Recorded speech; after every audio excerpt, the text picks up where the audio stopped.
What happens to the inner fabric of a nation whose leadership remains oblivious to the destruction of language, culture, and heritage? 5% Indian population can express their thoughts in English. Yet, one can't earn a dignified living without English. This means 95% of Indians are denied access to all kinds of higher education, recruitment in army commission rank, public service commission, railway, civil service selection interviews, access to Supreme Court, dealing with many regional government offices like West Bengal, Assam, and South Indian states. This means India's administration is being run in the interest of 5% Anglophonic Indians, as it was before 1947, meaning before independence. Thanks to the remarkable foresight of Lord Macaulay, whose design of Anglophonic schooling in India to breed educated Indians delinked from India and Indians and psychologically enslaved and subservient to Anglo-American West. This explains why Indian youth takes distinct pride in claiming that they can speak their mother tongue, be it Hindi, Tamil, Telugu, or Bangla.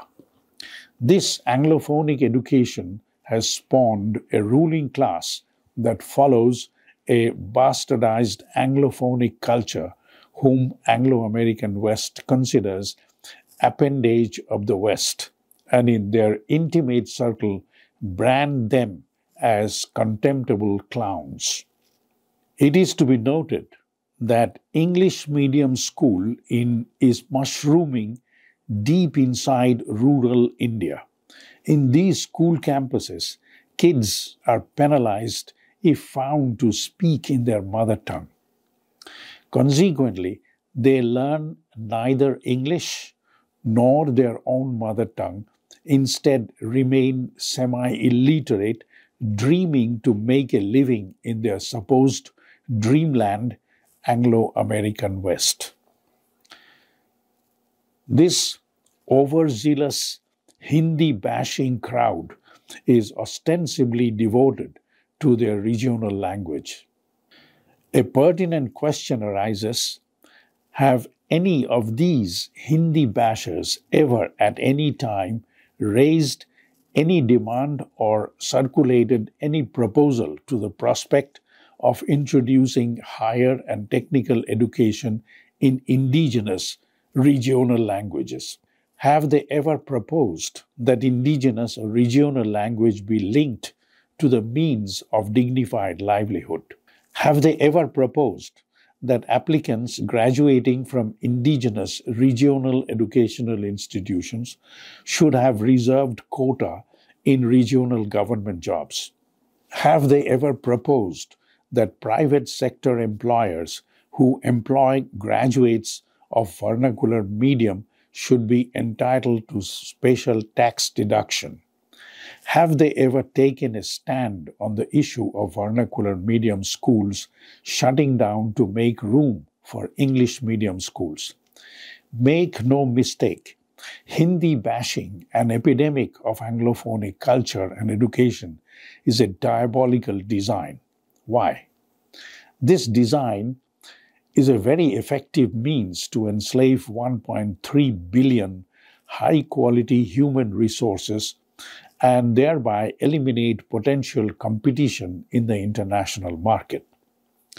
This is exactly what Anglo-American West wanted Russia and China to become, but failed. This is exactly what they want India to be: a domesticated, subservient poodle who will only serve, not compete with the West. That design has kept India a developing country even 75 years after independence and still generating high dividend for Anglo-American West. After all, more copies of Harry Potter are sold in India than in UK. An estimated 1 trillion US dollar worth of rupees is laundered into Anglo-American banks every year. Remember, one can't pretend to be anything else but what they actually are. Indians can't be exception. Fact remains that destruction of a nation's language and culture can have profound and long-lasting effects on its people and society. Language and culture are intertwined and play a vital role in shaping the identity, heritage, and collective memory of a nation. Far more alarming is when speakers of a language are exposed to political leadership that remains apathetic to the destructive process of indigenous language.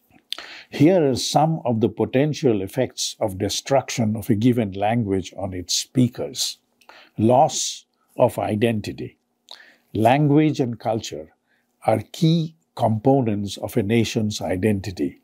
When a language is destroyed or a culture is suppressed, it can lead to a loss of collective identity for the affected population. People may feel disconnected from their history, traditions, and values, which can have psychological and emotional consequences.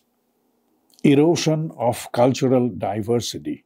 Languages and cultures are repositories of unique knowledge, customs, and perspectives. When they are destroyed, a significant part of humanity's culture diversity is lost. This homogenization can result in a less vibrant and diverse global community as different ways of thinking, artistic expressions, and social practices vanish. Disruption of intergenerational knowledge transmission.